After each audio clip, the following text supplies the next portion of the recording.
നമസ്കാരം. ഇസ്രയേലിന് വീണ്ടും വൻ ആയുധ സഹായവുമായി അമേരിക്ക.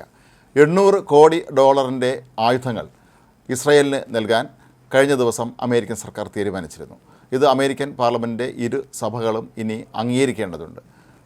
പ്രസിഡന്റ് ജോ ബൈഡൻ ഈ മാസം 20-ന് സ്ഥാനമൊഴിയുന്ന സാഹചര്യത്തിൽ ബൈഡൻ സർക്കാർ ഇസ്രായേൽ നൽകുന്ന ഒരുപക്ഷെ അവസാന സഹായമായിരിക്കും ഇത്.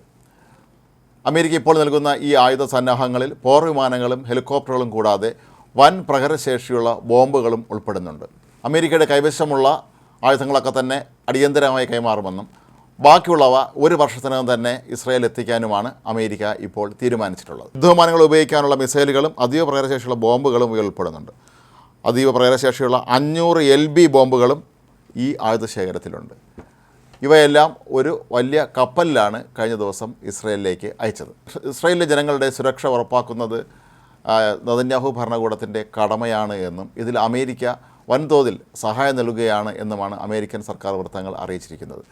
ഇസ്രായേലിനെ ഇപ്പോൾ 4 ഭാഗത്തു നിന്നും പല ശക്തികളും ആക്രമിക്കുകയാണെന്നും ഇറാൻ സഹായം നൽകുന്ന തീവ്രവാദ സംഘടനകളെല്ലാം തന്നെ ഇസ്രായേലിലേക്ക് നിരന്തരമായി ആക്രമണം നടത്തുന്ന സാഹചര്യത്തിൽ ആ രാജ്യത്തിൻ്റെ സുരക്ഷ ഉറപ്പുവരുത്തേണ്ടത് അമേരിക്കയുടെ കൂടി കടമയാണ് എന്ന് പ്രസിഡന്റ് ബൈഡൻ കരുതുന്നതായിട്ടാണ് ഇപ്പോൾ അമേരിക്കൻ സർക്കാർ വെളിപ്പെടുത്തിയിട്ടുള്ളത്. നേരത്തെ ഇസ്രായേൽ ഗാസയിലേക്ക് നിരന്തരമായി ആക്രമണം നടത്തുമായിരുന്ന സമയത്ത് അമേരിക്ക ഇസ്രായേലിന് വേണ്ടി അയക്കാനിരുന്ന വൻ ആയുധശേഖരം പിന്നീട് അതിൻ്റെ വിതരണം നിർത്തിവെക്കുകയായിരുന്നു. പ്രസിഡന്റ് ജോ ബൈഡന് സ്വന്തം പാർട്ടിയിൽ നിന്ന് പോലും എതിർപ്പ് ഉയർന്ന സാഹചര്യത്തിലായിരുന്നു അന്ന് ഈ തീരുമാനം മരവിപ്പിക്കേണ്ടി വന്നത്. അവിടെ സാധാരണക്കാരായ ജനങ്ങൾക്ക് നേരെ ഈ അതീവ പ്രഹരശേഷിയുള്ള ബോംബുകൾ ഇസ്രായേൽ പ്രയോഗിക്കും എന്നായിരുന്നു പ്രധാന ആരോപണം. അമേരിക്കയിൽ തിരഞ്ഞെടുപ്പ് കൂടി അടുത്ത സാഹചര്യത്തിൽ അന്ന് പ്രസിഡന്റ് ജോ ബൈഡൻ ഈ തീരുമാനം തൽക്കാലത്തേക്ക് മരവിപ്പിക്കുകയായിരുന്നു. പിന്നീട് ആ ആയുധങ്ങൾ യഥേഷ്ടം ഇസ്രായേലിലേക്ക് അമേരിക്ക അയച്ചു തുടങ്ങിയിരുന്നു. അമേരിക്കയുടെ ഏറ്റവും മികച്ച പ്രതിരോധ പങ്കാളികളൊന്നാണ് ഇസ്രായേൽ.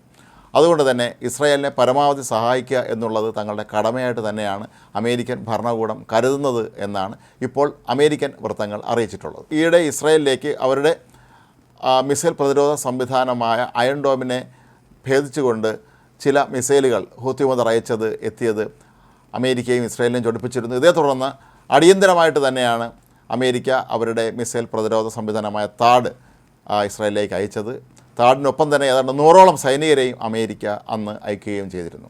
മറ്റൊരു പ്രധാനപ്പെട്ട കാര്യമുള്ളത്, ഈ മാസം 20-ന് ഡൊണാൾഡ് ട്രംപ് അമേരിക്കൻ പ്രസിഡൻ്റായി ചുമതലയേൽക്കുന്ന സാഹചര്യത്തിൽ ഇനി അങ്ങോട്ടുള്ള ദിവസങ്ങളിൽ ഇസ്രായേലിന് കൂടുതൽ ആയുധ സഹായം ലഭിക്കാൻ തന്നെയാണ് സാധ്യത. താൻ പ്രസിഡൻ്റായി കഴിഞ്ഞാൽ ഇറാൻ്റെ ആണവ കേന്ദ്രങ്ങൾ ആക്രമിക്കുമെന്ന് നേരത്തെ തന്നെ ട്രംപ് മുന്നറിയിപ്പ് കൂടി നൽകിയിരുന്നു.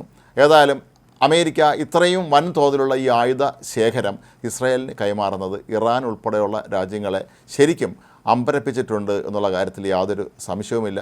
കാരണം ഇറാൻ യുദ്ധം ചെയ്യും എന്ന് ഭീഷണിപ്പെടുത്തുന്നതല്ലാതെ ഒരു കാരണവശാലും ഇസ്രായേലിനെ ഏറ്റുമുട്ടാൻ അവർ ഇനിയും തയ്യാറായിട്ടില്ല എന്നുള്ളത് ഭയം കൊണ്ട് തന്നെയാണ് എന്നുള്ളത് ഉറപ്പാണ്.